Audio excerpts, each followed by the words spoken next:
I'm back. PC died. Not a good. Probably because of the heat.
Like, remember when E3 had the convention and like Sega was next to Nintendo and like everyone had their own like soundtrack playing and people and it would all like become this really weird sensory overload. Over here, everyone has like a little section where you feel like you're going into a theme park, you know? It's like, oh, we're in the, Devolver section. You come out of that and then you go into the Capcom section. And once you're in there, you're not like really like bombarded by everyone else at the same time, so you can focus a bit more.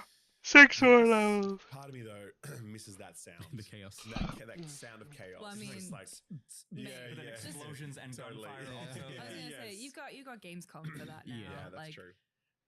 Yeah, I do miss E3. Don't get me wrong. Sure. I'll always miss E3. Was very lucky to have gone, but I really, really like Playdays, and I also like that it's scaling up. You know, it's the third in-person one, but it's not making the big jump to whatever. It is still a very manageable show. It's really nice. There are some good games, some that we can't talk about today, but a lot that we can.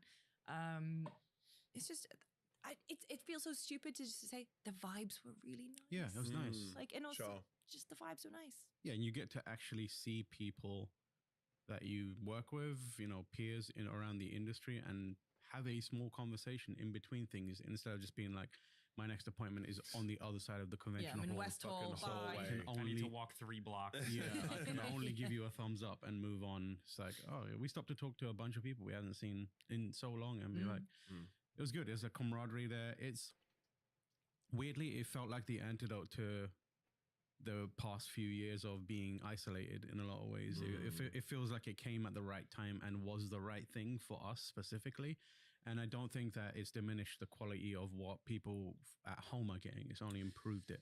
It's interesting. First of all, by the way, welcome Tam. Oh, hi, Tam. We forgot to say thank you More for joining Hussein. us. That's right. Very bad at introducing you. It's fine. New listeners might not know, but you are the Podcast Goblin. Podcast Goblin. That's what we Podcast say. Goblin. Fair to Cool, say, right. Yeah. You know, Evil Dead, the Latin basement. Under the hatch. Yeah, that's right. That's Yeah, me. Yeah. That's me. So yeah, it's interesting you say that about like experience at home, because every tweet that I've seen so far has been like, I miss E3. Yeah. You know, like everyone's like, Summer Games Fest sucks. And it's like, I mean, it's hard for me to, okay, do I think E3 is better? Yes. Would I prefer that this was E3? Yes. Do I prefer to cover E3 as opposed to covering Summer Games Fest? Yes. But would I rather there's nothing? Because E3 doesn't exist anymore, right? Yeah. No. And so this is like the next best thing that we've got. And E3 is never coming back. That's just not happening, right? It's done and dusted. It's settled. It's never happening. And so then it's becoming like, then it becomes like, well, is this an okay compromise? I feel like it is personally. And I agree. I definitely feel like E3 was a better experience for a variety of reasons. But I'm still really glad that this is here, The thing is, I physically don't think I could cover E3. No. I'm not in my 20s anymore. No. Like, I'm exhausted from this weekend. Sure. And thinking back to the stuff we got up to at E3. Yeah. I never ate. It was a different time. It was a different time. There's been a lot of comparisons to E3 this year specifically, Mm. more so than any other. And I think it's because it kind of felt like E3, like a little bit, just enough that people were like thinking about E3 again. I saw multiple people Oh, I tweet. saw the like- Games Industry Biz headline from today was about like the vibes. Yeah, it, from it felt like Mm. E3 in a lot of ways. And, you know, we had our own stuff. We had like our streams in the during the day and then Giant Bomb at night. And people, you know, came onto there and they were hanging out in our studio. And it felt like E3 a lot of times. And people tweeted as much, being like, you know, it kind of feels like E3. If you had like, because Xbox, and I think part of that is because Xbox had a really great showcase Yeah. that brought some of that vibe. I think if you had a really massive showcase from Sony and, are you right, Jake? I think if you had a really massive showcase from Sony and Nintendo as well, and if they had a physical presence here, all of them, you know, because Microsoft had a little bit, and like Sony had a tiny little area, and Nintendo had nothing. But if they were also here in some way, Yeah. and made their presence be felt, I'm like, yeah, I could feel like we're kind of at like a mini Yeah. E3 at this point, you know? Yeah. I think as well, just in terms of the way things line up, you can't. I mean, Nintendo's pushed everything to next year, so maybe that will be the year that they decide. Like, what if they came this year? What would they have had? Yeah, I think it's really interesting, and also potentially speaks to how the evolutionary path, like what Summer Game Fest Play Days is entirely dictated by the publishers and companies involved. Because if they suddenly scale up, you know, to be like, we've got a bunch of games to show, a bunch of big games, then the show kind of has to react and do the same to accommodate that stuff. So I'm interested to see how, like Lucy said, once stuff starts aligning for a bunch of these companies to have things to show, whether that Sony will come back and be like, oh, this is a show that we can be part of, not put hundreds of thousands of dollars just to be, you know, present alone, and also own their own kind of space. That's another reason why E3 just can't continue to exist as it used to, which is like back in the day, AAA turnaround, like development timelines were much shorter. Yeah. And so there was a lot more of them. And, you know, the publishers kind of had to choose what not to show in those showcases because there's so many games coming down the pipeline, right? So here, though, you've got to wait like 6 or 7 years for AAA games. And that means there's going to be 2 to 3 years where publishers just don't have much to show because all their studios are working right now. And that's exactly where Sony is. And I mean, Nintendo, obviously, as we're well aware of. But yeah, so like we will see, I think, these ebb and flow where like some years it's going to suck and other years it's going to be like, holy shit. And I think Xbox kind of had one of those holy shit years this year, even though I'm a little bit skeptical of some of that stuff.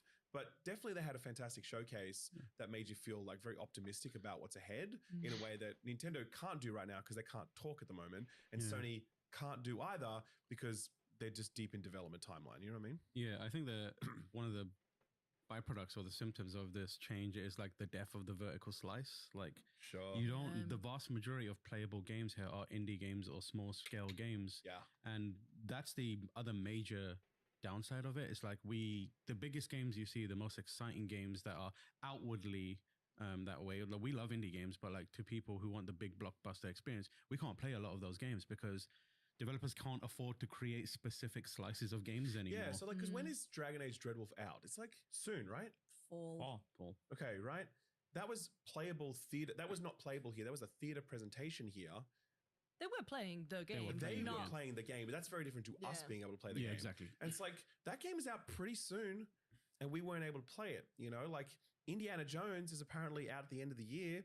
We Nothing. weren't able to play Yeah. it. We did get to play Stalker Yeah. for sure. It was Avowed didn't get to play. didn't get to play Avowed. Stalker Slice was very short, and we'll talk about that more in the show. But like, I don't think it was a great demonstration of what this game hopefully is. But yeah, like we did play. I played Astrobot and Lego, but these are like smaller titles in inverted commas compared to like. It's not like we played the next, you know, God of War, Ghost of Tsushima, whatever. You know what I mean? Well, even all the stuff that Microsoft showed off, like very little of it was playable. Yeah, It's absolutely. like there's a high to it, and then before it was like, and now you can play it, and like it got announced. Gears has been announced. We played a little bit of it. Here's what it is. Now it's just an announcement. And those blockbuster games you just don't see again. Yeah.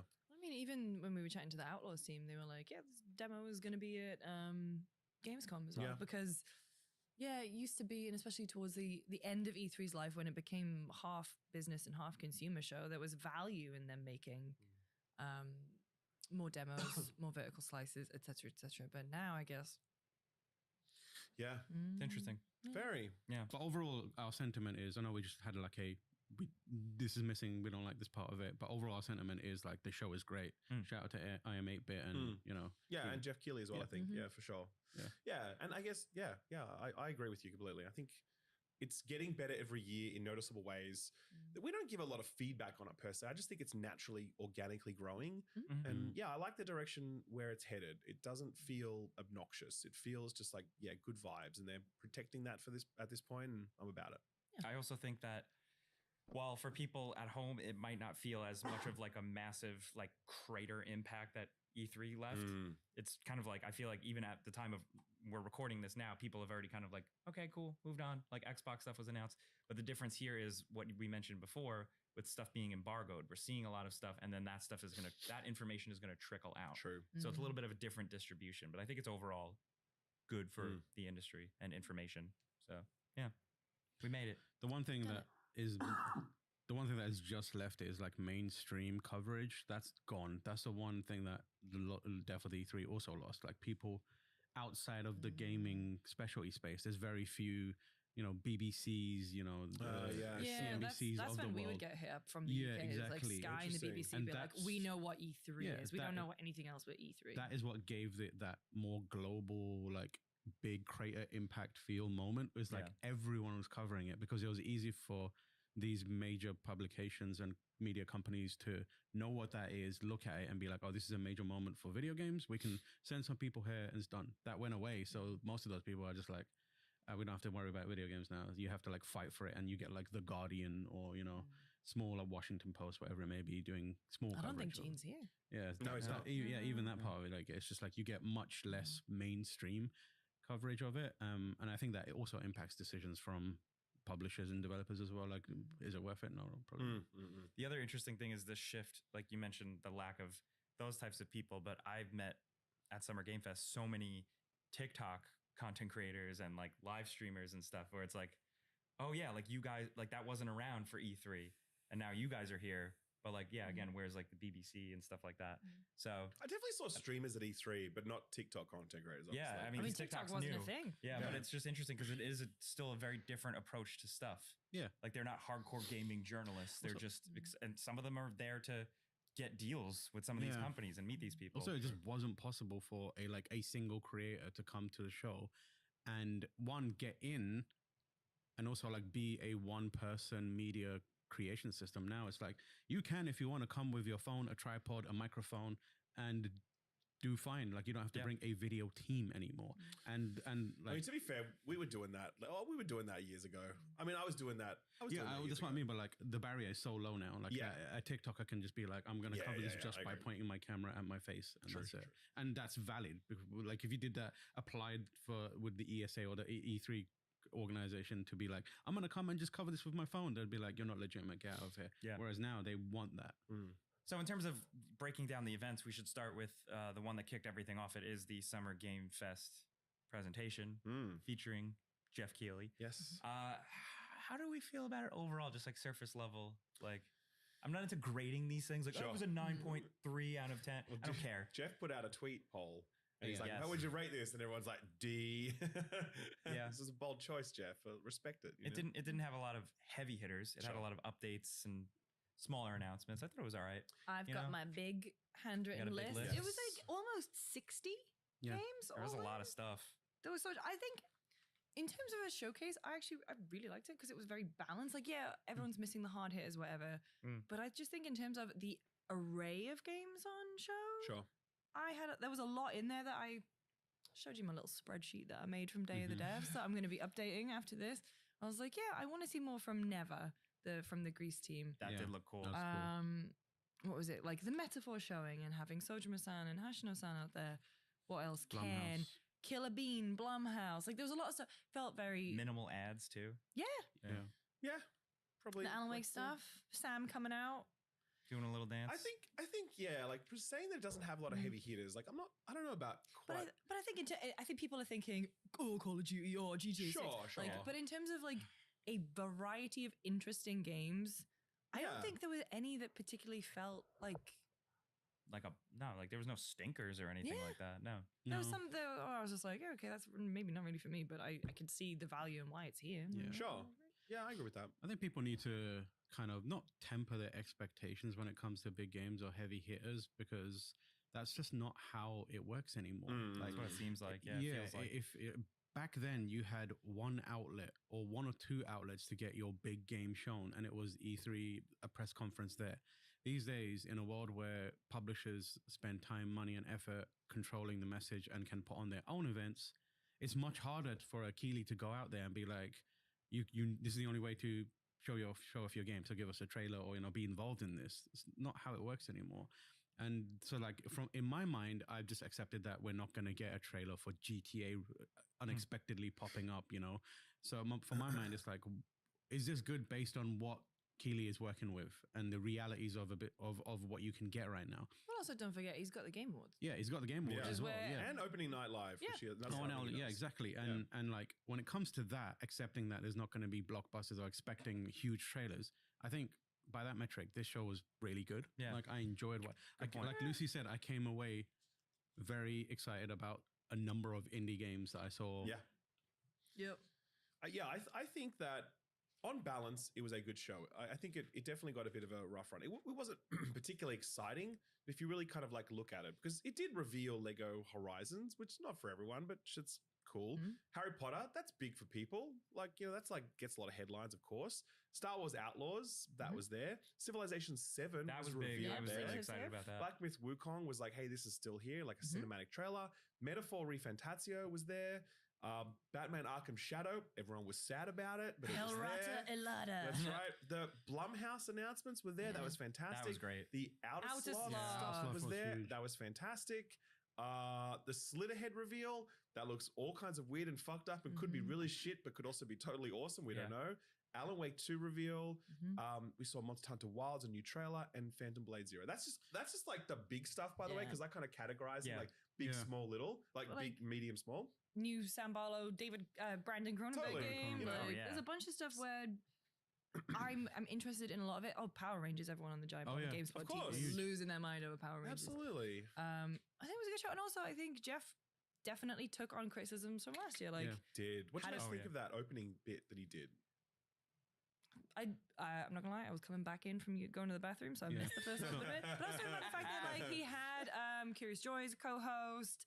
Ads were like there were ads, but they were not as intrusive. And Yeah. he did mention like, hey, there are so many smaller games that we could be supporting and putting Yeah. money where your mouth is and wish listing and helping these devs. And I think he's really So initially, when he did that thing where he was saying like, "Here's the indie games are doing well," I think my response was that was a bit light on what he could have said, Mm. and then I realized actually overall it was a much stronger message because he let the games do the talking. So his Mm. message was, "Hey, we're having a rough time, but here's a graph basically of all these indie games that are doing extremely well." Mm. And the one thing I really want to give them credit for is I don't think they've had as good a cohesion between like the overall narrative of what the show is trying to do and the theme, because the theme of this one was like indies are built for success.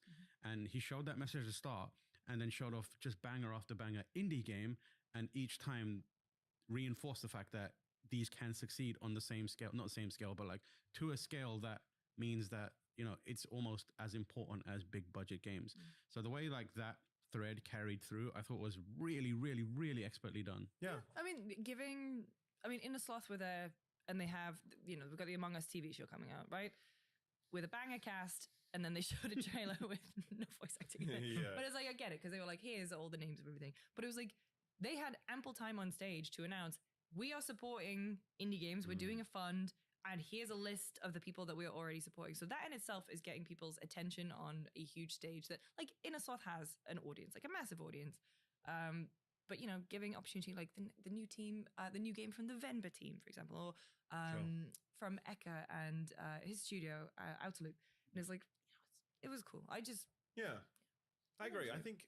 And then going into Day of the Devs, which Exactly. That's the lead in for that. Yeah. Like millions of people. And obviously a lot of them will click off, but a lot of them won't. Yeah. And then a lot of them are going to be like, hey, that game looks pretty cool, you know? So I'm really sad that I didn't get really much of a chance to go and actually play Day of the Dev stuff because like it's like we watched the presentation early and I kind of made a hit list, but just like the way that timings worked out. But there are so many interesting games. And there was a lot of chat about how much it costs to be in Summer Game Fest, but then the I'm 8-bit team and the Day of the Devs, which is a charity now, they were tweeting out like, if you submit for Day of the Devs, you don't pay for anything. Like we get you the setup, we get you the couch, you bring the build, and you know That's so everything. cool. And so it's a really right. great initiative, and I really love that it's so hand in hand with Summer Game Fest. I think it's worth pointing out the one thing that Controller died. was largely taken away as a negative because it's the lightning rod for a lot of criticism. And if you don't mention it, people are going to be like, yeah, that's cool, but you didn't talk about this thing, is that chicken advert.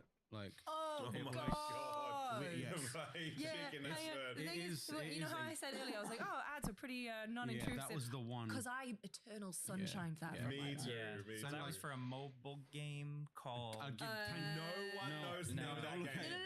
Clash I of wrote fucking- Squad I wrote Up? Squad, Squad but Up? I wrote Busters. I'm convinced I'm pretty that's not sure actually that's not the name. right. Yeah. No I one just- knows, I'm and no calling one. it I Squad swear to Busters. God, I will Yeah. never Google it. It's I'm- okay. No, I don't I'm care. pretty sure that's incorrect because that sounds like a decent name. And also like acknowledging that it's a necessary evil in some ways. Like maybe that one is egregious, Sure. and like room for improvement on that one because it was obnoxious on top of being really How long. do they have that?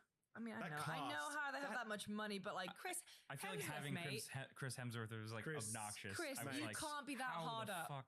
Seriously, the- as one of my countrymen, I got to tell you, man. The thing they do is they spend a crap ton of money to film that one skit and then they chunk it out the Sure. entire time and that's their marketing. So like you see Yeah. bits of it the entire year. Oh, it's Yeah. like the And then it's recut of one the trailer. Nicole Kidman AMC I advert. reckon the upcoming Borderlands movie is just going to be that chicken ad for 2 hours. And I reckon Yeah. it's going to be like to watch that No. Borderlands movie. You might be right. So IGN had the Borderlands movie at IGN Live, and they did put out a clip. I, did, saw that clip. I didn't watch it, but So I did see a bad. lot of reactions to it, which is basically like, it's so terrible. It The was cast is so good though. It sucks. but like the cast is, I think it's not. I just think the cast of that movie is weird and it's wrong. It's Like, weird, but it's like I why like is that they're all Kate good. Blanchett and like Jamie Lee Curtis in this movie? well, Like it's Jamie just, Lee Curtis is a massive gamer. I know she is, But but, it's also, just, I love the fact that Dutch Vanderland is in that movie. Benjamin Byron Davis is in What? that movie. yeah, yeah. what? Yeah. I didn't know that. Wow. Okay, Yeah. All right. But still, Now I we're still in, now believe. we're in. I still believe that movie is gonna be terrible. It I has- still 100%. believe It it. has the energy of when like a load of celebrities were in crypto. And you know what I mean? And they were like, oh, someone told all these celebrities at the same time that they can secure the bag with this one thing. Sure. So like everyone here is like, if you do this movie, it'll be huge. You'll get a lot of money. No one will care and it'll be gone in a little while. So just do it. I will retire and spend my time with my remaining apes. Yeah, exactly.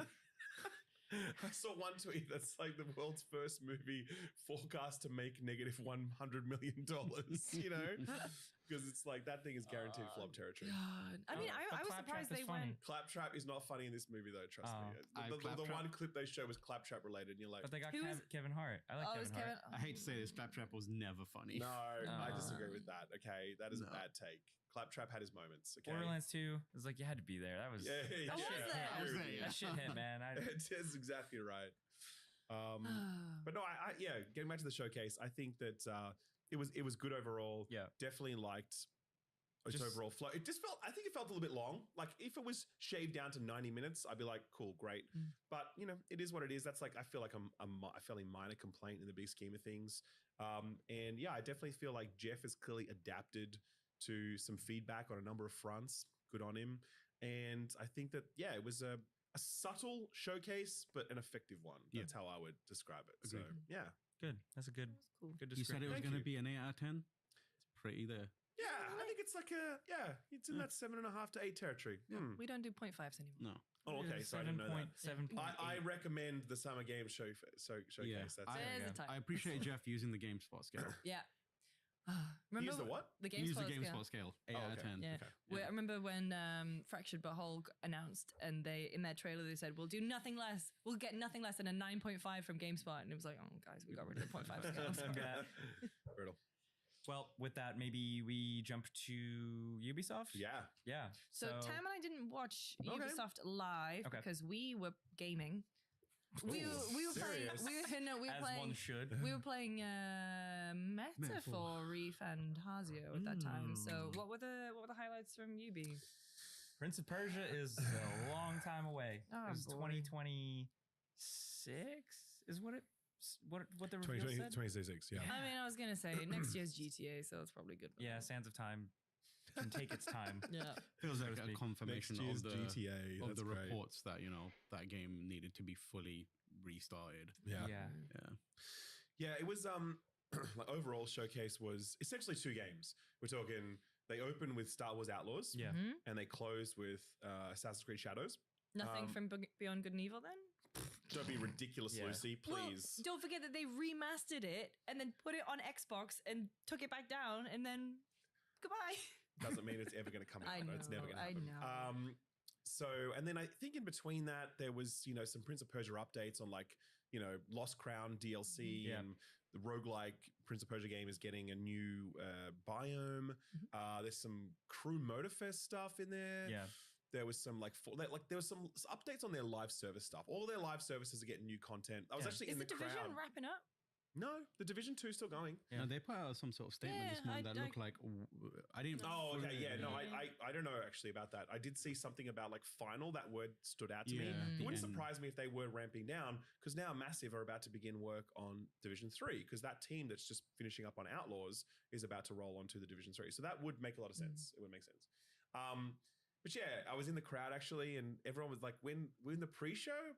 And different games would pop up on screen, or maybe it was actually in the main show. I think yes, Skull and Bones. That's right, in the main show.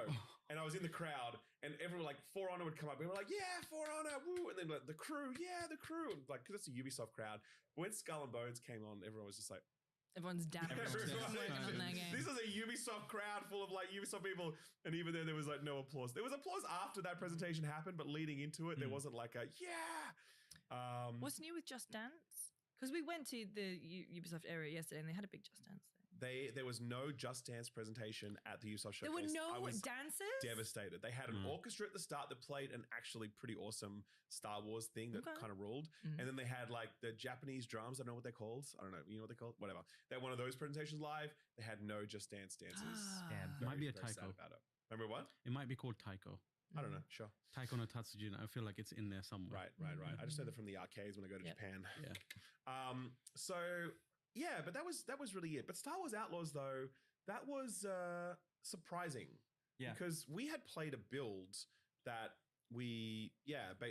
that sort of showed a certain slice of the game, and then the showcase actually showed a lot more of it and made it look a lot more interesting and sophisticated than what we played. Because we played like a pretty, a fun, straightforward kind of, Star Warsy, Yeah. traversal-based shooty game, right? Yeah. Play all three Yeah, I of the played all three. things. Yeah. But I liked it. Don't get me wrong. And the thing that stood out to me most were just the vibes of Star Wars were really strong. Yes. But that showcase really showed like, hey, there's like the way you unlock new abilities. For example, you instead of just putting points into a progression tree, you have to go out and find some person across the galaxy and like hunt them down, and then they teach you skills. And that's a cool idea. Yeah, Like, it I'm is. into that. You know. So there's a few little things like that really stood out to me in that showcase that made me go, huh. And I think there's always like hostility to Ubisoft titles. Fair enough. There's always hostility to new Star Wars properties. Fair enough. Mhm. But I think pushing through a lot of that, if you don't fall into those traps, you're like, what does this game look like? Does it look fun? It looks fun, I think. And I think a lot of the commentary I'm seeing is like, yeah, that looks okay, But we'll circle back to this one later because we actually have an Definitely. interview with the game director coming up as well and lead game designer. So we'll talk about that a bit more. What did they show from Shadows? They saw So that Jakes, you saw story the trailer. Shadow things. What did you Yes. I'm not into it. think? Okay. No, I'm not into it at all. Interesting. Tell us why. I think it's so hard to not compare. It is so, but I just have been Tsushima. playing through Ghost of Tsushima on PC, yeah. and just seeing the combat go down in this, I'm like, oh 100%. man, it's tough. I don't want to just like dogpile it because it's not out yet. So I'm always like gonna judge things when I actually get my hands on it. But it just felt a little Copycat. like just lacked feeling. I don't know. What are they going for in terms of combat? Like, are they going for Odyssey? Hey, you got a sword and you can just fight anyone and it's whatever. And then they tried to go for Dark Souls fighting and stuff, which was a trip. But then I miss Assassin's Creed where you are in the shadows and you are deliberately not engaging in combat. Yeah, I mean, so you have the larger character Yasuke, who is like a brute, which is cool in terms of player choice, but it just feels like such a even further diversion from like what makes these games interesting. So they're doing Jacob and Evie Fry, but like on a But massively fully- different scale yeah. where he can just bash through doors and like pick people up and like throw them and like he's big and it's kind of cool because like they highlighted a lot of like walking through the village and everybody's like, whoa, that's a big guy. Like really cool, like interesting cultural stuff they can do with that character and like how they can expand that out. But I just look at the two playthroughs and I'm like, I want to play as the Assassin's Creed person running on rooftop. And I think that's what a lot of people had in their heads when they were like, they got to do one in feudal Japan. It'll be so cool. They picture a shinobi running on rooftops, assassinating people. So that stuff seems cool. I just feel like that character is Rizless. Totally Just agree lacks with you. Naue? Yeah, Naue. She feels very zero Riz. But like you can't, it's too early to say because she It only had a is. few spoken lines. Yeah. But what was there was kind of like, you got anything else? You I know what I think- mean? I Yeah. agree with you. When they did Evie and Jacob, like I didn't really like Jacob's character, but then Evie was a little Hermione Granger coded. Like she Right. was very much like the youngest. Oh no, was she? I can't remember. She had the energy of a younger know-it-all sibling, and I really liked that. I think it really played into the Sure. dynamic. But both of them had Riz as the kids Yeah, I say. mean, when they were together, there can be some interesting things there. Yeah. But I don't know. yeah, I don't know. I don't know. Ubisoft general writing / narrative stuff never really hits for me. Yeah. So I don't know. None of that leapt out at me here either as being like, oh, this feels like it's going to have a different sort of voice. Yeah. I was very much like, this feels like it's going to be another Assassin's Creed game. It's also sorry, go ahead. I was going to say the main thing though, like that you're like, oh, I like the shinobi style stuff, the sneaking. And from what it showed, you can actually kind of choose who you play through the main missions with.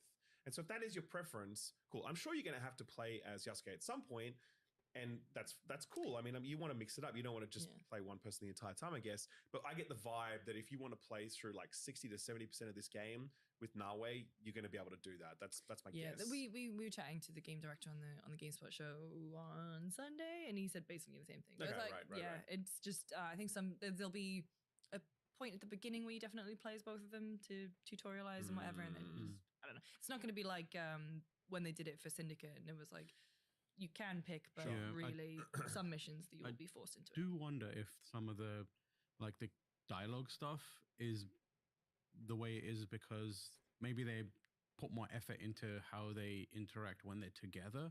Because during our interview, unless I'm misremembering, they indicated that a lot of conversation, both characters are present and you can pick who you want to Yeah, respond. certainly some of them, yeah. And they interesting. will also talk to each other.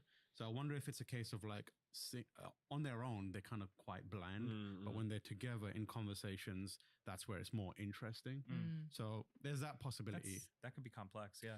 But yeah, you're right. It is like Ghost of Tsushima just looms so large over this. It really does, because that was such a brilliant game and just really nailed that fantasy so perfectly, you know. And I think what Assassin's Creed promises to do is tell like a more sprawling saga and with, you know, different historical characters and more locations and a longer runtime and whatever else. And that's cool and all. But there was something so beautiful about how focused Ghost of Tsushima was. It was a tight restrained. 25 to 30 hours. The To story- platinum as well. To platinum, exactly, yeah. And like the story didn't hit super hard, but it was pretty solid. It hit me pretty hard. Okay, fair enough. Yeah, sure. But it just felt, because when I reviewed Ghost of Tsushima, I was like, my takeaway from that was kind of like, okay, this almost feels like the pinnacle of this style of game. There's nowhere else you can really take this genre at this point, you know, because it's like this has really refined all of these elements. This Ubisoft style game has been kind of nailed here by Sucker Punch.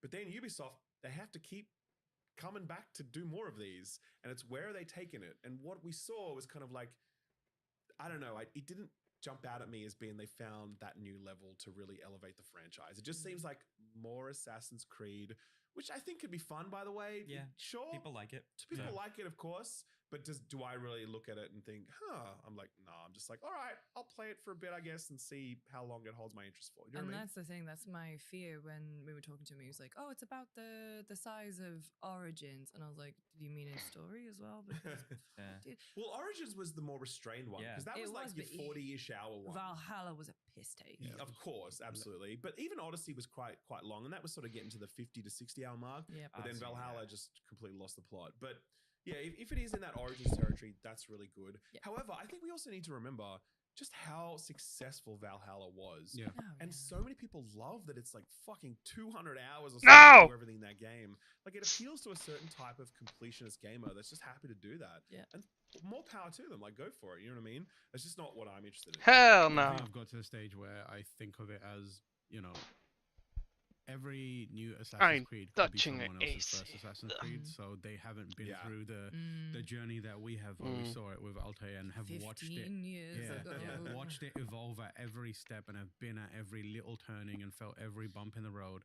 So I feel like it's the way they approach it is it feels like it's ground down to us, but there's a bunch of people out there who's just gonna love it. It's a franchise that they're keeping alive because they know that there's always someone that's gonna think that being an assassin is cool. Yeah. Mate, when the Witch Trials won, Oh, That's it, man. That's the that's one. my. If you were to like remix this and build it up again from the ground up, I'd be so into that. That's part you of know? my issue with this one is that it just feels very like messy because it's like they're dumping new things on top of like Yeah. what was Odyssey, then what was Origins, then what was Odyssey, and then They scaled it back from Mirage. and yeah. then- So it's like even like when they add things like in this, when you're Nawe, you can like technically hide in the shadows. You can throw lights, like you can break lights and sneak around. It still just it still feels messy. Like it just looks kind of weird. Like how in the Viking one, what's it called? Valhalla. Like they like tried to add a little social stealth back in, but it kind of just felt like this thing they dumped onto like the existing game that Yeah. didn't quite mesh or gel Especially properly. when Ivor was wearing like so much armor, and it's like, oh, I'm in the shadows. Whenever you move. But if I've it got lets so new much people try armor. that stuff, like if it lets people try that stuff and then Yeah. be like, oh, that is cool, then maybe I'll Yeah. go back, you know? So Yeah. it's a Ubisoft game where you shoot out the lights. So that's cool. I'm into that. It's a start. We're getting not there. called- We're getting We're getting closer. there. We're getting Closer. closer. One step at a time. We're almost so back. Come on. All right. So speaking of all the Ubisoft stuff, we should Lambert. definitely probably roll our interview. Yeah. We spoke to dudes at Massive behind Star Wars Outlaws, lead game designer Frederick Thylander and Julian Garrity, the creative director. So let's talk about that. But before that, a word from the sponsor.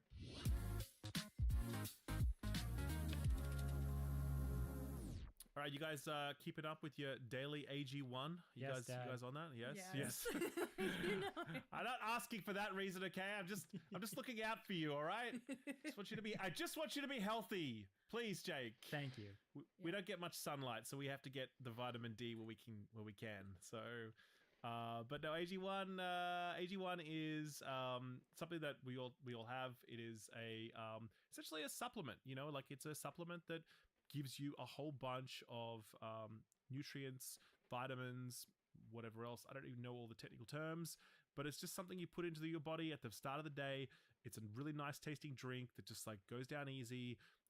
And it basically it basically means that at the start of your day, you've actually done something good for yourself, which I really like for that. I've been using it for a few months now. I actually see in the thing here, they say that 97% of people in research study felt more energy after drinking AG1. Okay, after 30 days after drinking AG1. Yeah. I mean, I feel better about myself in general. I don't know about more energy is a perpetual challenge in life, but yeah, better about myself in general. I think I can agree with that for sure. For me, it's gut health. That's definitely something. It definitely helps with that.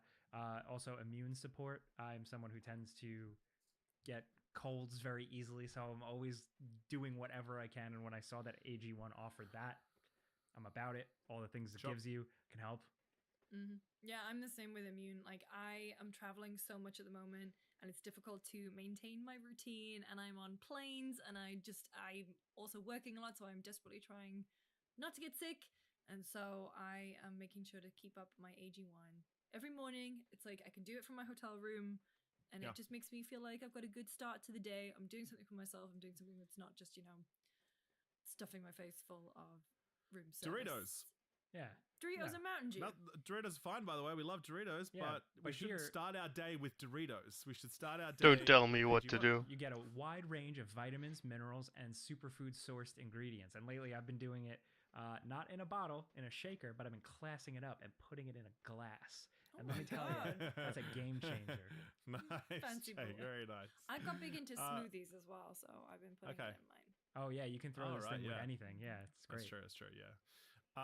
So if you'd like to try it for yourself, you can get a free 1-year supply of vitamin D3, K2, and 5 free AG1 travel packs with your first purchase at drinkag1.com/friends. That's the unique link for us. That's drinkag1.com/friends. Check it out, and thank you to AG1 for sponsoring the video.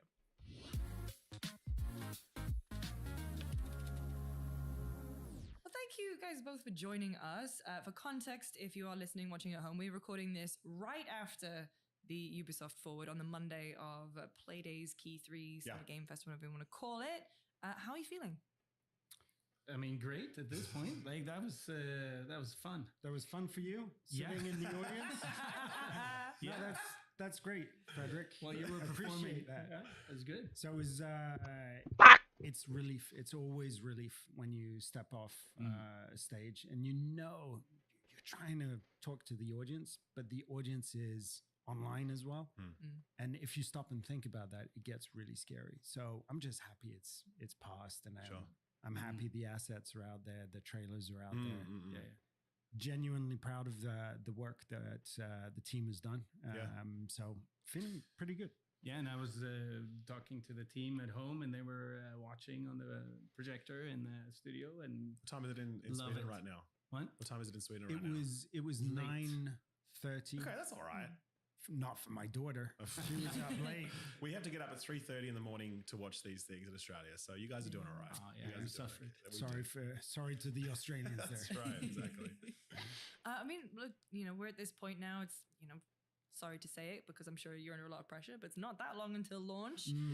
But let's go back to the beginning of the project. Obviously, massive, well known for The Division. How did a Star Wars project end up on your laps?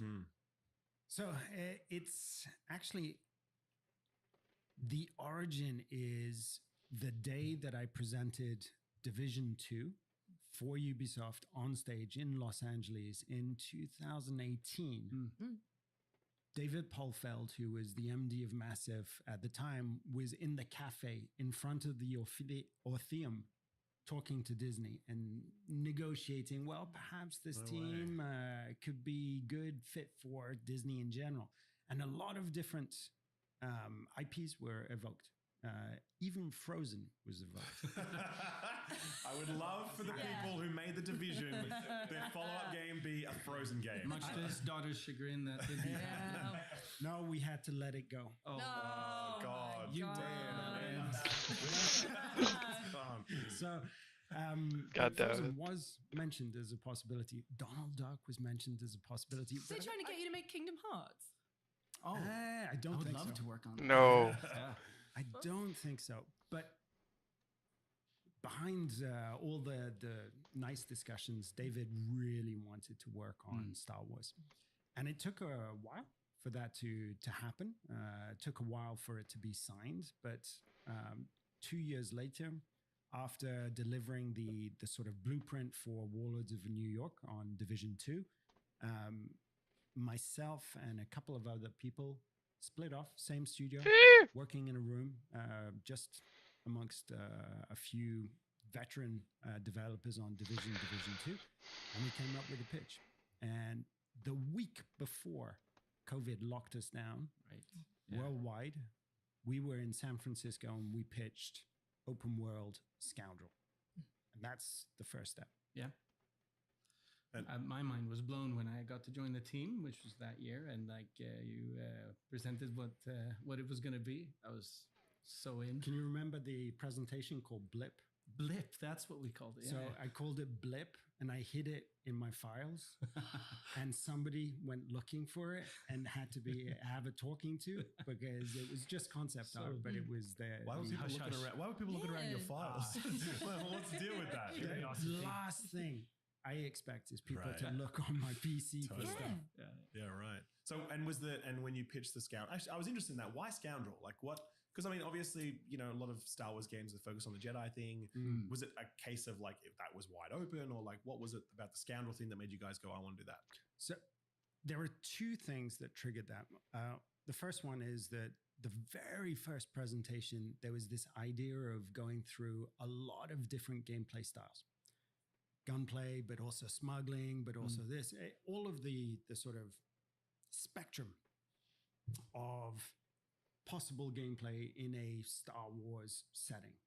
And the second was when we started talking about what really excited us about Star Wars, what really ignited our passions, we started thinking about what characters, Who do what you wanna be? movies, who do you want to be? Yeah.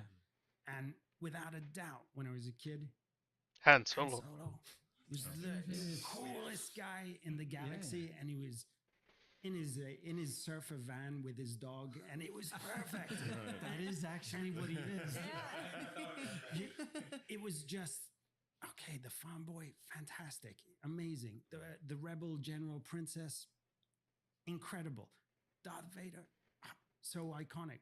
But come on, a guy and his dog. Sure. But there's also this whole thing of just getting to live in Star Wars, and like if you're off saving the galaxy and like fighting the pinnacle fights, you're not really living in it. But if you're just a guy in a cantina or a girl in the cantina, in our case, like you're chilling, you're feeling the mood, you're networking, you're doing all of these things. So that fantasy is strong, right? Like just to get to be in that world without this high pressure defeat the ultimate bad guy. The huge stakes, right? Yeah, the huge stakes. As someone who doesn't understand how this works, or like working with established IP, how do you decide on things like Kijimi? You're in Kijimi, right? Is that something that you guys are just like, what if we did more of that planet? Or is it a collaboration with Disney? Like, how does that process work? 100% a collaboration with Lucasfilm Games. It's sketching out where we'd like to go, where it makes sense for a scoundrel or an outlaw adventure to make sense. All of these places are hives of scum and villainy. So it's more, okay, what makes sense? What are the touch points and where do we want to go that creates that variety? Not just the visual variety, but the gameplay variety that we're looking for. So it's back and forth. There is, some places that we wanted to go and they were like, can't do that because another game's doing that, or can't do that because it's being used in another media. Property, Or the situation in that particular Absolutely. era, Yeah. isn't conducive to playing there as a scoundrel. But because that's the other thing, getting to work on all of these syndicates and like where they are and operate, that factors into it, because we really wanted the syndicates and how you relate to them to be a huge part of it. Yeah. So it's an open world game. You guys describe it as the first open world Star Wars game. And obviously, there's like the Jedi, the Respawn Star Wars games, which are also open world in their own way. So do you see a difference in the way that you define open world games such that you call this the first truly open world Star Wars game? I think a truly living world where you can just go around and explore and see things happening, and where like traversal and getting around and finding various places is not done to this extent before, right? We Ubisoft is good at making open world games, and we felt like we could leverage everything we'd worked on before and our knowledge on how to make a really engaging world. Calling it the first, yes, there's open levels and open parts of Jedi, and I love Jedi Survivor and Lego games as well. But there's something about creating a world you can immerse yourself in that I think we pulled off. Yep. Sure. And speaking of other games, like were there other games that were points of inspiration to you as you were developing this? Because there's lots of different gameplay styles. There's been a lot of Star Wars games over the years. Like, were there particular ones that you really clung to in development? So there is one game that was top of mind for me going into this, and now it's an unusual reply maybe, but Ghost of Tsushima did a fancy in such a pure way, in such a beautiful way, where the world, the characters were really ingrained in what you had to do in the player fancy, that it was at least my major touchstone going into the conception. Wow. Interesting. That's really interesting. I would have thought it'd be like Shadows of the Empire. And I'd be like, yeah, sick. Well, Nice. I'm old enough where like some of the gunplay and stuff like that certainly has like Dark Forces inspirations to definitely, them, definitely. but I'm old school that way. But that's so fascinating. So you saw the purity of Ghost of Tsushima's sort of voice and delivery as one of the starting points for how you were approaching this. The player fancy. It's okay, you're going to be a samurai who has this ninja side to him, a ghost side to him. And just the purity of how it was delivered and how it's the red thread with everything in the game, that's super inspirational. So open world as well. But every person on the team, I guarantee you, brought a different inspiration. Something into it. Yeah, absolutely. I mean, obviously we have Two space more gameplay levels. and we have reference games there, and we have people who've worked on other space games who brought their expertise in, and our Bucharest studio used to work on Racing Angels and stuff, so they know flights. And Hawks. And Hawks, of course. There you go. Sure. Yeah. With so many different aspects to the game, everyone brings little pieces of it. It's but it, I mean, it all starts with just what do you want to do as a scoundrel? Like, what are the things you want to do? Well, I want to shoot from the hip, and I want to drive a speeder, and I fly a gamble. spaceship and gamble. There's a lot of It's gambling not in this gambling.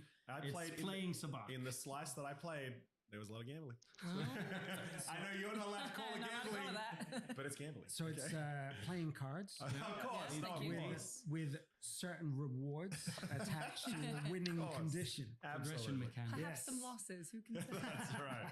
Well, I mean, how do you? So if you have the idea of what you want the game to be, it's open world. You're saying you have all these people bringing all of these things. How do you know, as designers and creatives, when it's too much and how to rein it in and how to really distill that experience?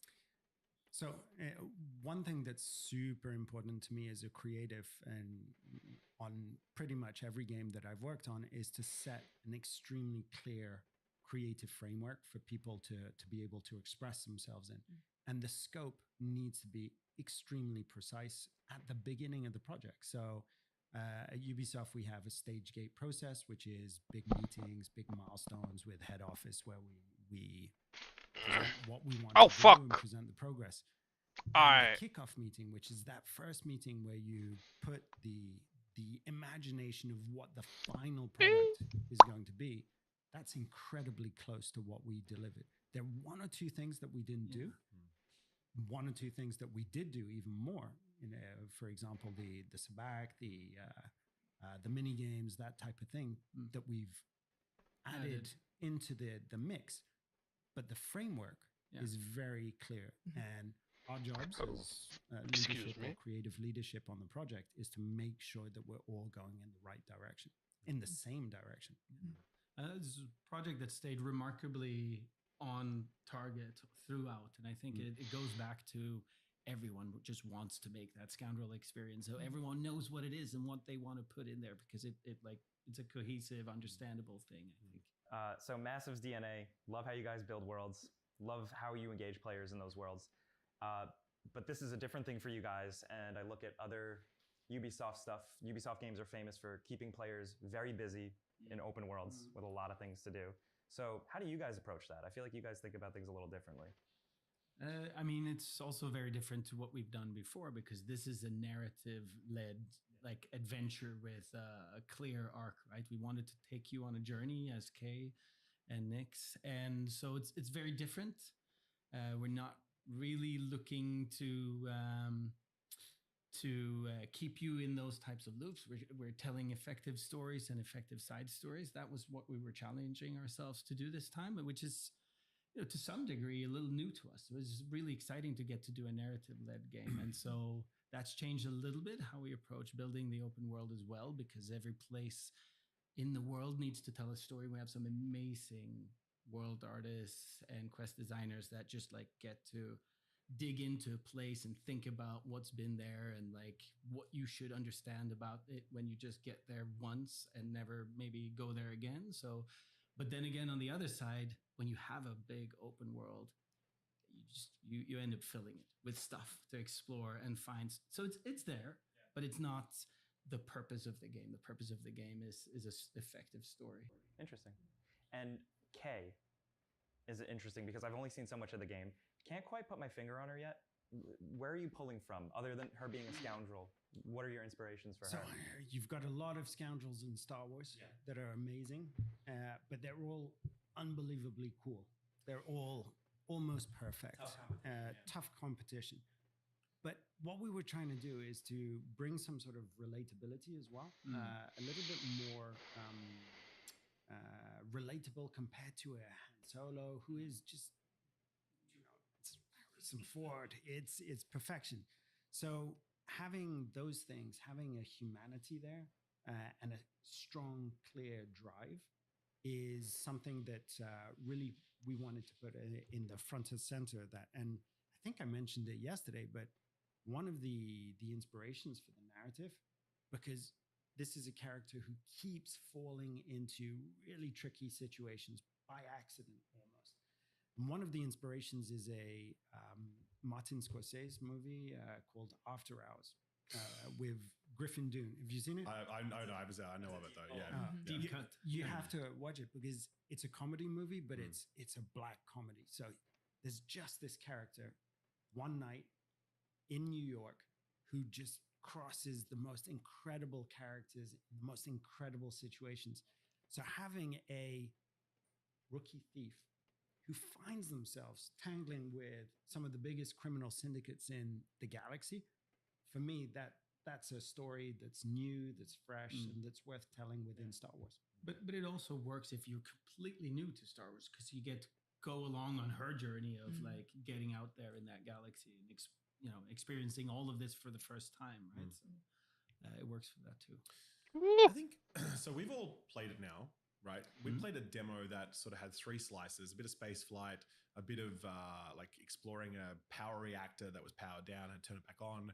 Another one where you were doing like a heist kind of thing, had to steal an artifact or whatever.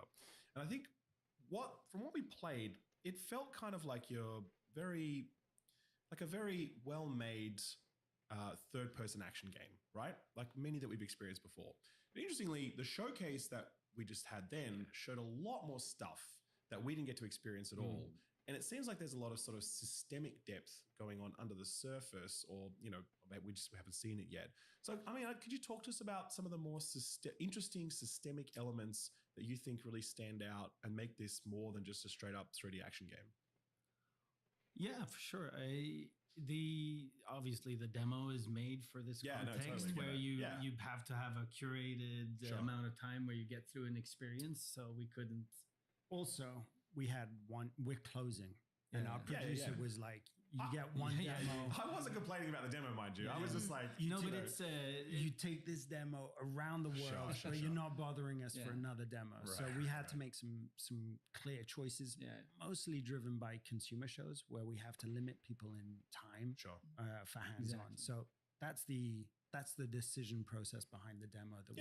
For sure. It makes total sense. But on the systemic side as well, like it's not just an open world, it's an open kind of, like you get to travel around between these different planets. So like getting your new equipment and your new upgrade and learning new things from experts can happen a little out of order based on like what you come across and what you are driven towards. So if you want to upgrade your blaster, you might need to find that right expert to do that. And we have some interaction tools where you might need a particular thing to break through a wall or to power up equipment. And, I think we saw in the trailer today, like taking down droids with a shock prod. And that's something you don't have from the beginning. So there's a lot of cases where you'll come across, obstacles or difficulties and go, "Ooh, I wish I had something to deal with that." So, I hesitate to use the tired Metroidvania to invoke that, but certainly seeing things and being driven to figure out how to solve them and make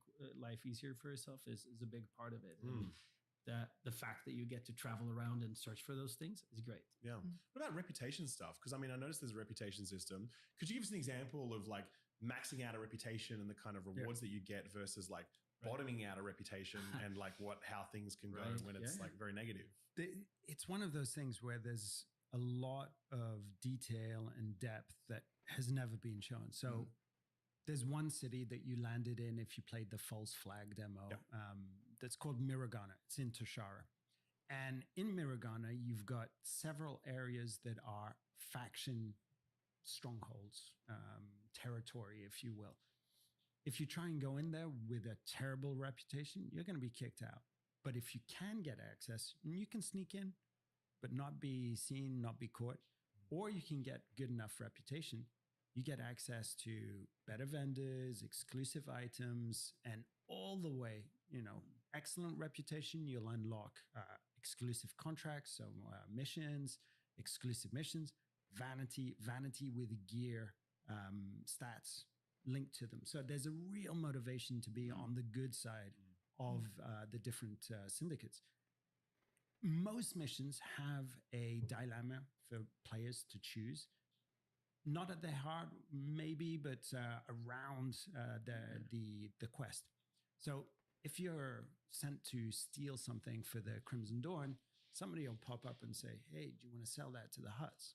And that's mutually exclusive decisions on your reputation. If your reputation gets terrible with a faction, they're going to send people after you. So it really is that spinning plate thing. Sure. And I'm sure that people are going to try and get terrible reputation all around. Yeah. And it's going to be your personal story through the underworld of Star Wars. Does that manifest in multiple endings for the game? No, it's one linear narrative arc, but with reputation being basically your crafted story. But there's jobs you can do for the syndicates if you're in good standing with them. So you got to get in with them if you want to do some of the contracts and jobs for them, for sure. Can you be in excellent standing with all of them? I just don't ever want to annoy people. We're balancing it at the moment. I was going to say, because it feels like you can't, in that kind of galaxy, you can't be friends with everyone. It was possible. Yeah, it was. But I don't think we're going to make it easy. Okay. No, I think you can't please everyone. Really tough. And the mainline narrative, like you say, will put you in situations where you're gonna have to make tough choices. So that's gonna make it so that doesn't. If we do our jobs right, it's gonna be a really tough ride. Yeah. For me, the people pleaser. Oh no! So one thing that has caused players some frustration in the lead into this is the approach to content. And correct me if I'm wrong with any of this, but I'm of the understanding that there's at least one or two missions in the main game that kind of paywalled behind also owning the season pass, which will eventually give you additional content. Of course, They actually did the. First of all, could you clarify what that is? And secondly, could you talk about why that decision was made? And thirdly, could you explain or talk could that change before launch? Those are the three sort of questions. Got you. So you have to remember that there are many people who are behind decisions like this. Sure. I think one of the approaches, and working very closely with Mike, we wanted to make the season pass something that was so appealing, so packed with content that it was a no-brainer to go for. And of course, that's going to be the DLCs that are going to be packaged with it, some vanity elements there too. And we were asked, okay, would you have something exclusive day one that people BRB can play?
Okay.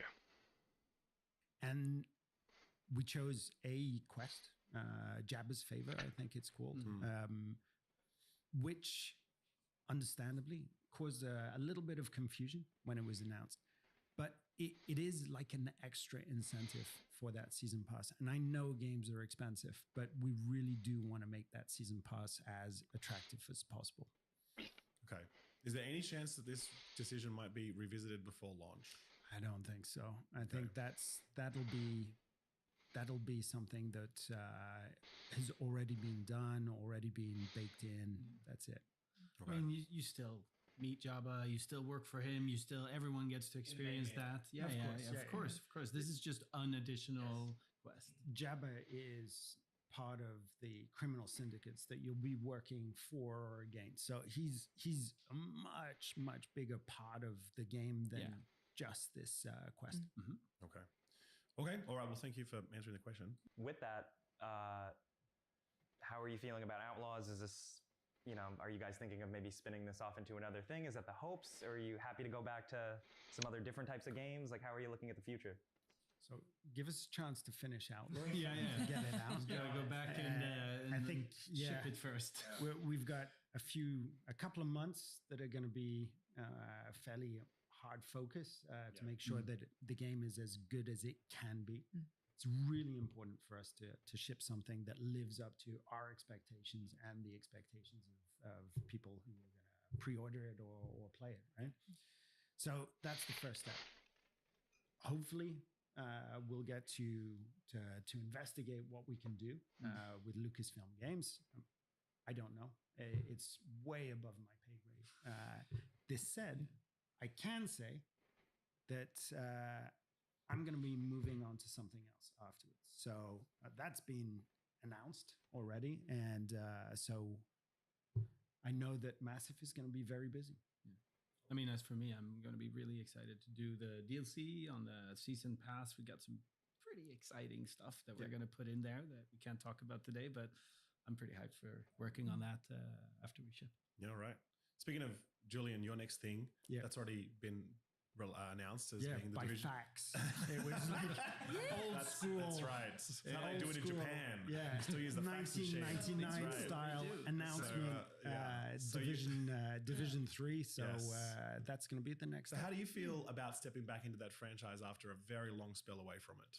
I adore the Division. Sure. I think for me, it's one of my comfort food games. It's that mixture of beautiful world, mechanics, social, all intertwined into one.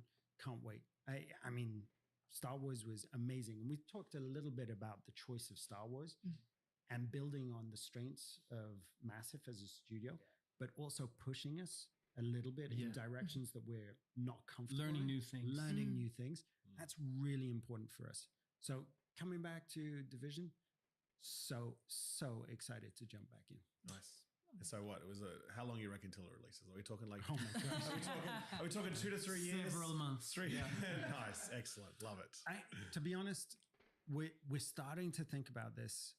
I don't think that we can make games the same way we used to make games. Really? So I think we need to spend some time in pre-production to really examine. Okay, what is a sustainable future for this type of experience?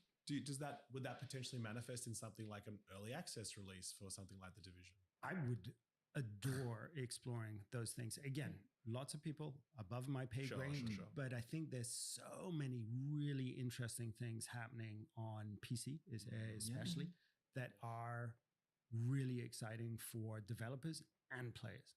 Even seeing the Rogue Prince of Persia going into early access now, because that was Yubi's first early access title. Yeah. So, yeah. Well, thank you both. It's been lovely talking to you. It's been fun. Yeah. Awesome. And best of luck with the rest of the development. Thank you. Cool. Should we say may the force be? We already did that terrible joke at the start. We don't need to. Okay. We have to bookend it. That's right. Nice.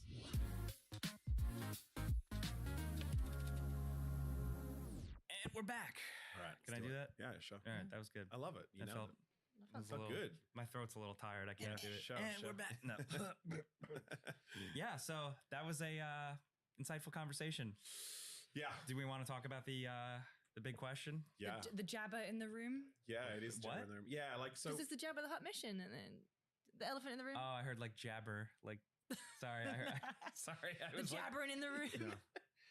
Yeah, we obviously wanted to ask that question about the pre-order stuff Yeah. because that's like the main point of well, no, there's you know when people talk about this game, I put up a video, for example, for Star Wars Outlaws, being like, "Hey, this is a pretty cool Star Wars game. I like it." And everyone's like, "Don't buy this video game. It sucks. It sucks." And to be perfectly honest, I get it. Like I spoke about it on my new show as well, because from just revisiting, in case you skipped the interview, what Ubisoft did was they said, you know, if you buy the season pass, you get additional content in the main game On day one.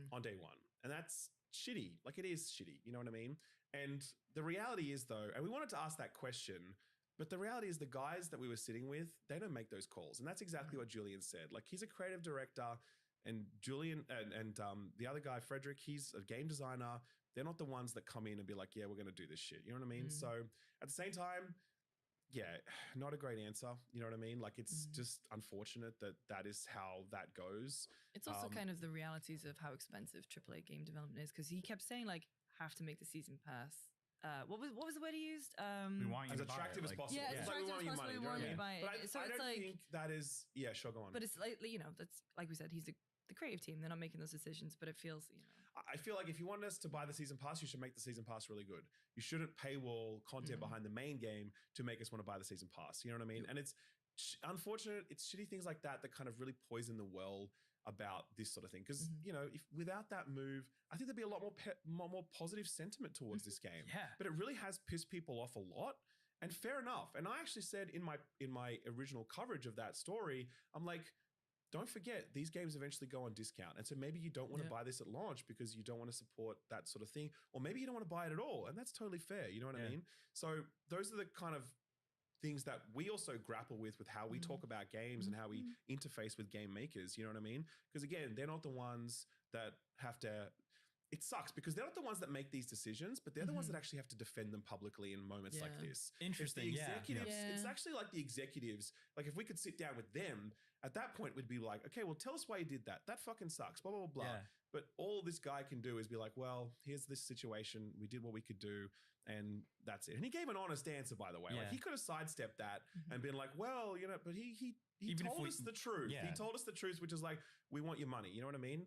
But it's not him per se. It is Ubisoft executives, monetization people who are like, how do we structure this so people feel compelled to buy this stuff? You know what I mean? I mean, So- God, remember like back in the days of EA, BioWare's, like the online Online pass, pass. All that shit, you know what I like mean? all that Yeah. bullshit. And It's it's like I felt like we got past that. We It felt- did. That's why it's Yeah. very rare for a game like this on disc to get that, DLC. to Yeah. do this these days. And that's Yeah. why it got so much play in the news, because it's like, well, why are you doing this? It's such a needless own goal. And that's also why I asked, is there any chance you can revisit this? Because people saw, like they would have seen the backlash to this and how much negative sentiment it created. It's kind of like, well, maybe just don't do this. Just take the PR win by saying, we've changed our minds and we're We not doing that hear anymore. You know what I Yeah. mean? Yeah, I mean, there So- is another player involved in this, and that's Disney. And Yeah. like, it's easy to say like Ubisoft execs did that. They definitely did, but we also need to be aware of the fact that Disney execs probably got involved in this stuff as well. I to a suspect, degree. and this is a guess, but I suspect Disney executives are like, just give me my money. Whereas Ubisoft need to think about how to How get do we that get money. that You know money? what I mean? And so this is what they Exactly. came So up in terms of like the partnership will probably be what defines the way. And the reason why people, like you just said, is it's a very like 10 years ago move to Yeah, be like, why absolutely. is this like this? Yeah, and, that's a good and point. the only thing I think of is like it's the only way they can think of to adhere to whatever agreement that they have going on Sure. to make that kind of thing and make sure this is a success. And again, the people you guys spoke to, not the people to make those decisions, and Yeah. difficult to ask them. But I think the thing that you said where they have to defend them publicly is correct, and also kind of sucks in a lot of Yeah. ways. The other thing too is I think about something like this, such a big IP that it's like there's the mainstream Star Wars fans buying this that aren't in that discourse, and it's Absolutely. almost like they're like, oh, just steamroll the nerds who are like complaining about it, and eventually, But at the same time, Star Wars has that power to act as a bit of a lightning rod that can attract attention Battlefront in 2. unwanted ways. That's Like true. with Battlefront 2, for Yeah, example. that When, got when you mess mainstream. with Star Wars, Yeah. people take note, you know, That's and true. this isn't the same thing because it's much more like, this is a very complex kind of thing where most people wouldn't even know that this is like this. You know what I Yeah. mean? Whereas the loot box stuff, everyone could see it because it was so front and center of the core game design. They're right? boiling the But, frog yeah, now I don't know, it's instead just- of It is a bummer. Very. they're glad slow that we got the cooking it chance to speak instead of with those guys. instantly Yeah. As I said, boiling I it. enjoyed the game personally. Yeah, me too. But you know, at the same time, we wanted to ask that question. We wanted to have this discussion because it's a real thing with regards to this game. And as always, it's like, think about how you want to spend your money. If you want to buy this game on day one, fair enough. The more power last to you. 10K. If you want to buy this at a discount Almost later on, there. sure. You never want to buy it. Yeah, it makes sense, you know. But at least we had that conversation, and we, you know, could put this question in that way so that you can make an informed purchase. And I feel like that's what our job is at all times. You know what I mean? Yeah. Just to kind of like put it out there and let everyone else make up their own minds. So Yep. yeah. I think so.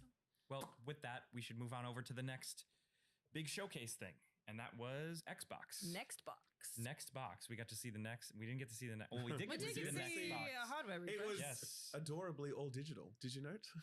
Do you remember how that when they did the leak? Is that what it said in the? Back in the leak, and they Adorably all it said it was digital? adorably all digital. Like, what the fuck does that mean? There's nothing adorable about all digital. Do you think that the next Xbox when it arrives will be all digital? What is Like in the next one? gen Xbox, Oh, next gen Xbox. I mean, I don't know. Sarah Bond said, "Oh, you know, it's our commitment to game preservation." And for then our first act, all digital. all digital it's so- console. it's so You funny. know? Like, it That's doesn't- so yeah. good. Yeah. Unless it comes with a little disk drive to plug in. Which, you know, I Maybe. don't hate that idea. No. As long as you are committed to making that Given the disk drive option. and you are committed to releasing the game, sure. But the problem is, like, they're not committed to releasing physical games. Look at Tango, like, you know, with Hi-Fi Rush. Yeah. Never got a Mm. physical release. and we you know? don't know what their It's still- strategy is for. Yeah. But Second? not through Xbox, but Sorry, through you're right. That's- limited run. or You're right, whatever. exactly right. Yeah. Through limited run. Yeah. Xbox themselves never put out a physical release. PlayStation did it. Hellblade. That's right. PlayStation did what? Yeah, they got that detachable disk drive Correct. in the new exactly. model. So there's That's cool. something. I like yeah. that. And Yeah. they and PlayStation have never done an all digital release for a first party title, have they? I feel like that can't be true. I feel like there's probably some little game they put out at some point. But I The PlayStation Mini was all digital, right? But you could only get like 10 Yeah, games on that, right? I can't think of That a was- current generation. neither that can was I. I think pure they've all digital. been physical Yeah. as well, which is Yeah. good. But Keep you up, could get Sony. an all digital PS5, but the same model. Sure. But yeah, but I'm just saying in terms of their first Games. party Oh, release, right. the first You party mean- releases. Oh, that's what I mean. sorry, Yeah. sorry. Whether they put out anything that's all digital, I don't think so. No. Lost Legacy was on disc. Well, at least with Xbox, there's a lot to talk about. A lot of Yeah. games. We got Yeah. glimpses. For me, I liked getting some glimpses of things that have been in the works for so long. I feel like on this podcast, when we talk about, you know, the last couple episodes, like, well, what's Xbox doing? What's going on? I kept saying, like, well, where is State of Decay 3? We got to see State of Decay 3. Did you though, Jake? Let's see a trailer. Did It's you? like sort of, a little Sort bit, of. Did you? but not really. Did you see anything? I saw some third-person shooting like snippets in there. I'm glad the game still exists. Honestly, that's it. But yeah, I mean, what stood out to you guys besides the big one? Like, Let me we'll check save the my- last game for last. Sure. In my opinion. Do we want to talk about Dragon Age at this point? Because it had pretty. I mean, we saw an hour of it. We could talk about that Actually, more. I would love to hear about it. Let's do that now because Yeah, that's fun. because I'm so removed from. I like loved the first Dragon Age, Sure. and I have ollied out ever since. So I Oh wait, so you haven't played Inquisition? think I played for a little bit, and bounced off of it. Right. Okay. Big Dragon Age fans. We've actually seen the couch has seen the first hour of Dragon Age. So you saw it as well? Ew. Oh, I okay. thought you did. Oh, No, I sorry. didn't well, get to Tam swing and I it. have. Please tell me. We've seen the first hour of Dragon Age: The Veilguard. We had the game director walk us through. She's playing and like talking to us, and we saw the entire prologue. I'm a big Dragon Age fan. Tam's a big Yeah. Dragon Age fan. We saw that trailer, and they have committed the cardinal sin of using a slowed down version of a song. Gotta stop that. What song was it? It was Wicked Heroes, Heroes. by David Someone Bowie. pointed out that Dragon Age's reveal trailers have done this consistently. Yeah, so like maybe it's they just, they pick bad music for their trailers. Someone went back to Origins and showed it, and it was like, yeah, that sucks. But so it's one of those things where it's like I've said this I think like 5 times on multiple different podcasts. Yeah. Like Dragon Age is in a tough spot. It's been away. Shush.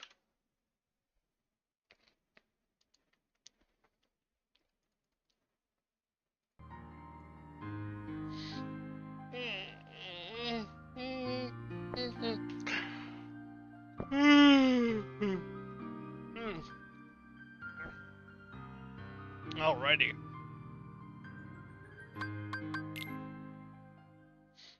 Uh,